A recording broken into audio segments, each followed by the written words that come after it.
behalf of our distinguished service members. Your dedication and sacrifice have not gone unnoticed, and we're here to celebrate your achievement. The retirement ceremony was scheduled for 1400 hours at Naval Base San Diego. 200 people filled the auditorium, officers, enlisted personnel, families, everyone in dress uniforms, ribbons and medals shining beneath the lights. It was a celebration of 28 years of service for Captain Stephen Walsh. But something unusual happened. When Vice Admiral Richard Bennett, a 3-star admiral, entered the room at 13:55, he walked to the front row where his reserved seat waited. Instead of sitting, he stopped and stood at attention.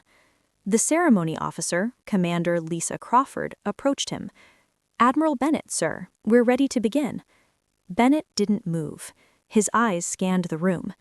"Not yet," he said calmly. "Someone is missing." Crawford checked the seating. Every chair was full. People were standing at the back. "Sir, everyone invited is here." "No," Bennett replied. "We don't begin without him." "Who, sir?" "Vincent Palmer." Crawford searched the guest list. "There's no Vincent Palmer listed." "Then your list is wrong. Find him." The room grew quiet. 200 people watched a 3-star admiral refuse to sit. A junior officer was dispatched. Minutes passed.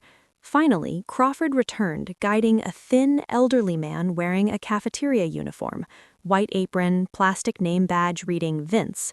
He looked terrified. Vincent Palmer stopped just inside the door, overwhelmed by the attention. He tried to step back, but Admiral Bennett saw him. The admiral walked across the room, came to attention, and delivered a sharp salute. "Master Gunnery Sergeant Vincent Palmer," he said, "United States Marine Corps retired." The room froze.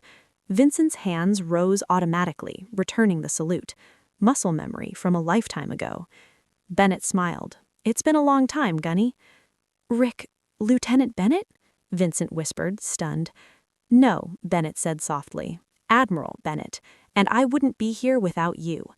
He turned to the audience. "Most of you don't know this man. That's our failure. He served 28 years in the Marine Corps, 3 tours in Vietnam, 2 in the Gulf War.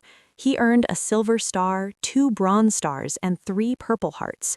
And in 1969, he saved my life." Vincent tried to protest. "Sir, that was a long time ago." "You're the reason I'm standing here today," Bennett said firmly. "You taught me how to lead. You taught me how to care for my people." He gestured to the front row. "Gunny, you're sitting with me." Vincent looked at his stained apron. "Sir, I'm not dressed for this." "I don't care about your uniform. I care about who you are."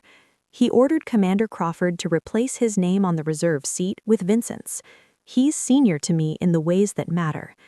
The ceremony finally began, but no one was focused on Captain Walsh's speech anymore. All eyes kept drifting toward the cafeteria worker in the front row. After Walsh finished, Admiral Bennett stepped to the podium, unscheduled. "Captain Walsh, congratulations on your retirement, but I need to tell you about a Marine who should have been honored like this decades ago." He told the story. In 1969, Bennett had been a young second lieutenant assigned to a Marine rifle platoon near Da Nang. Vincent Palmer was his platoon sergeant. 3 weeks into the deployment, they walked into an ambush. Bennett froze. An enemy soldier aimed directly at him. Vincent tackled the soldier and took a bullet through his collarbone. He refused evacuation. He stayed in the field for 6 more hours, leading his Marines while wounded. That's how he earned his Silver Star, and that's how I lived. He paused. "I searched for him for years after he retired.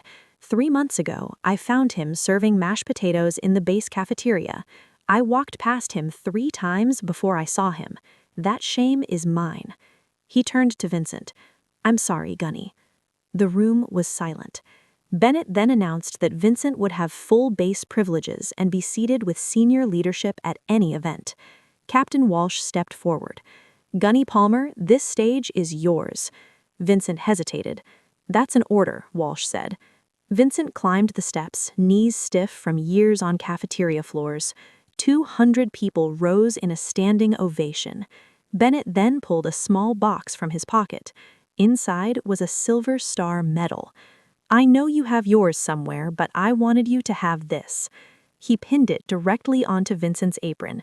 "Now everyone will see you." After the ceremony, people lined up to shake Vincent's hand. Officers, sailors, Marines, families. A young Marine corporal approached. "Gunny, I've eaten in that cafeteria 100 times. I never knew.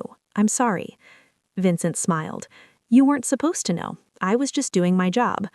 "But with your record, why the cafeteria?" Vincent paused. "I spent 28 years in chaos. I wanted something quiet.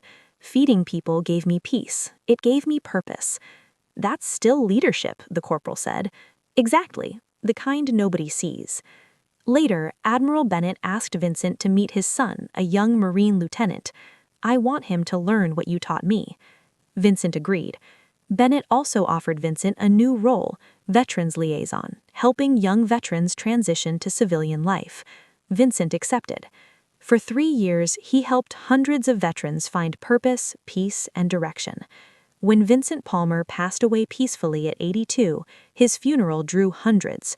Admiral Bennett, now retired himself, delivered the eulogy.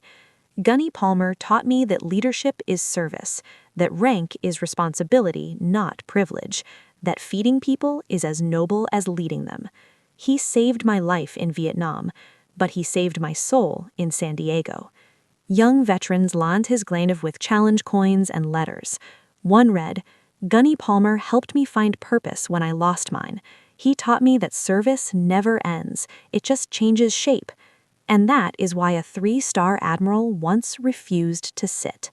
Because true leaders never stop leading. They just lead quietly. If you enjoyed this story, subscribe and turn on notifications for more inspiring stories.